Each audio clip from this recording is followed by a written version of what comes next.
ಕರ್ನಾಟಕ ರಾಜ್ಯ ರೈತ ಸಂಘ ಹಾಗೂ ಏಕೀಕರಣಗಳ ವತಿಯಿಂದ ಇವತ್ತಿನ ದಿನ ಏನು ಈ ಒಂದು ಹೋರಾಟಕ್ಕೆ ಸಹಕಾರ ಕೊಟ್ಟಿರ್ತಾರೆ. ಈ ಒಂದು ಹೋರಾಟಕ್ಕೆ ರಾಜ್ಯದ ಎಲ್ಲಾ ಜಿಲ್ಲೆಗಳಿಂದ, ಎಲ್ಲ ತಾಲೂಕುಗಳಿಂದ ಇವತ್ತಿನ ದಿನ ರೈತರು ಇವತ್ತಿನ ದಿನ ವಿಶೇಷವಾಗಿ ಇವತ್ತಿನ ಹೋರಾಟಕ್ಕೆ ಸ್ಥಳಕ್ಕೆ ಆಗಮಿಸಿರ್ತಾರೆ. ಈ ಒಂದು ಫ್ರೀಡಂ ಪಾರ್ಕ್ ನಲ್ಲಿ ಇವತ್ತು ಯಾವುದೇ ರೀತಿ ಹೋರಾಟಗಾರರಿಗೆ ಮೂಲಭೂತ ಸೌಕರ್ಯಗಳಿಲ್ಲದೆ ಇವತ್ತಿನ ದಿನ ಆ ಹೋರಾಟದ ಸ್ಥಳಕ್ಕೆ ಬರ್ತಾ ಇದ್ದಂತ ಜಾನುವಾರುಗಳನ್ನು ಸಮೇತ ಬಂಧಿಸಿದ್ರಿಂದ ಆ ಒಂದು ಮಾಲೀಕರು ಯಾರಿದ್ರು ಆ ರೈತ ಇವತ್ತಿನ ದಿನ ಕುಸ್ತು ಬಿದ್ದಿರ್ತಕ್ಕಂಥ ಒಂದು ಅಚಾನಕ ಒಂದು ಘಟನೆಯನ್ನು ಸಮೇತ ಇವತ್ತು ನಡೆದಿದೆ.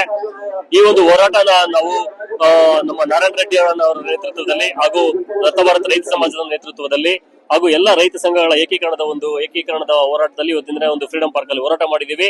ಸಾಕಷ್ಟು ಜಿಲ್ಲೆಯಿಂದ ಜಿಲ್ಲೆಗಳಿಗೆ ಸಮಸ್ಯೆಗಳು ಜಾಸ್ತಿ ಇರೋದ್ರಿಂದ ಅವನ್ನೆಲ್ಲವನ್ನು ಸಮೇತ ನಾವು ಪಟ್ಟಿ ಮಾಡಿ ಈ ಒಂದು ಭಾಗದಲ್ಲಿ ಈ ಹೋರಾಟಕ್ಕೆ ಒಂದು ಮಣಿದು ಇವತ್ತಿನ ಸರ್ಕಾರದ ಸಚಿವರು ಪಾಟೀಲ್ ಇವತ್ತಿನ ಬಂದಿದ್ದಾರೆ. ಅವ್ರಿಗೂ ಸಮೇತ ಸವಿಸ್ತಾರವಾಗಿ ಎಲ್ಲ ಸಮಸ್ಯೆಗಳನ್ನ ತಿಳಿಸಿದ್ದೀವಿ.